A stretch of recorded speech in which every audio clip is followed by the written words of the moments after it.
Hello అండి. ఈరోజు veg biryani ఎలా చేసుకోవాలో చూద్దాము.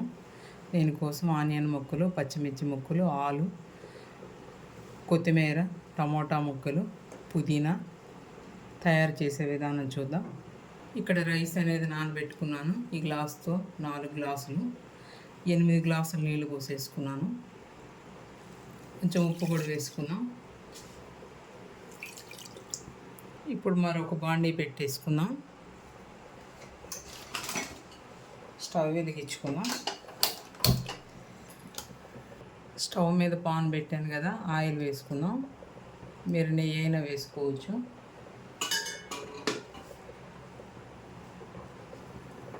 ఆయిల్ అనేది హీట్ చేసుకుందాం. ఇప్పుడు ఈ మసాలాలన్నీ మొత్తం వేసేసుకుందాం. దీనిలో బిర్యానీ ఆకు, చెక్క మొగ్గ, స్టార్ పువ్వు, జాపత్రి మొత్తం ఉన్నాయి.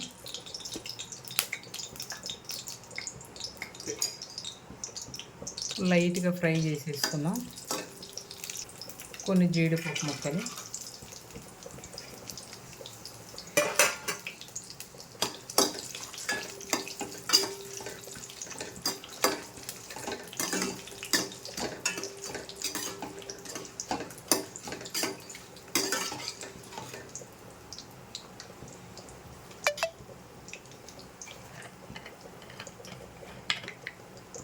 ఇప్పుడు ఇవన్నీ వేగిపోయాయి.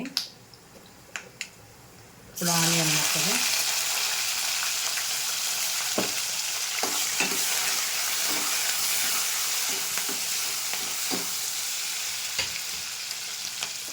పుదీనా, బంగాళదుంప ముక్కలు,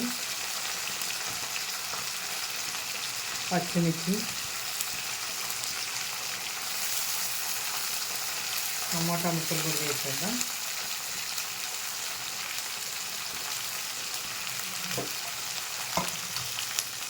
ఈ వేలకులు కూడా దంచి వేసుకుందాం. కొంచెం కొత్తిమీర కూడా వేసుకుందాం. నేను కొన్ని బఠానీ నానబెట్టుకున్నాను. ఈ బఠానీ కూడా వేసుకుందాం.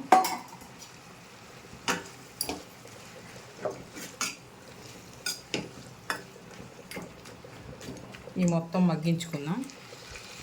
కొంచెం అల్లం వెల్లుల్లి పేస్ట్,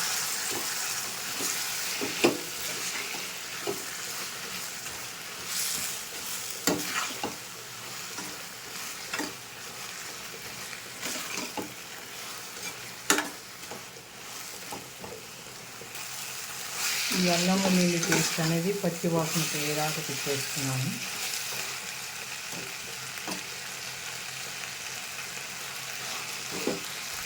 కొంచెం సాల్ట్ కూడా వేస్తున్నాను.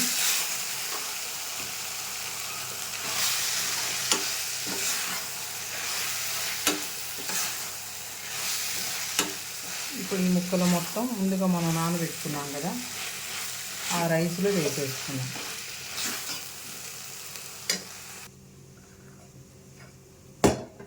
రైస్ అనేది దీన్ని వేసేస్తున్నాను.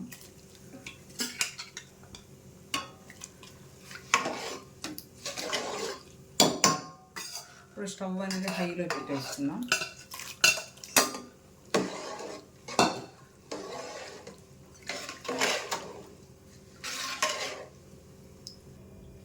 ఇప్పుడు వేలకులు కూడా వేసుకుందాం.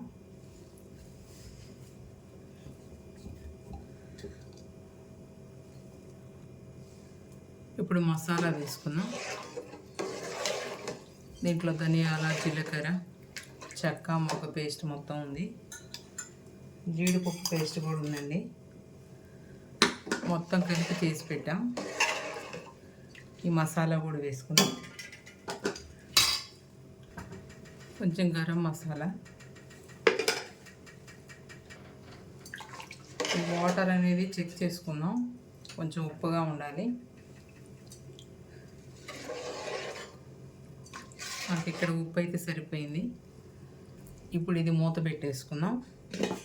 ఇది అయిపోయాక చూపిస్తాను నేను. ఇప్పుడు ఈ బిర్యానీ అనేది రెడీ అయిపోయింది. మూత పెట్టేసుకోండి.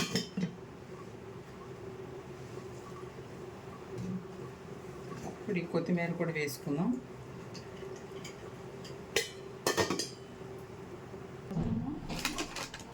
రైస్ అనేది అయిపోయింది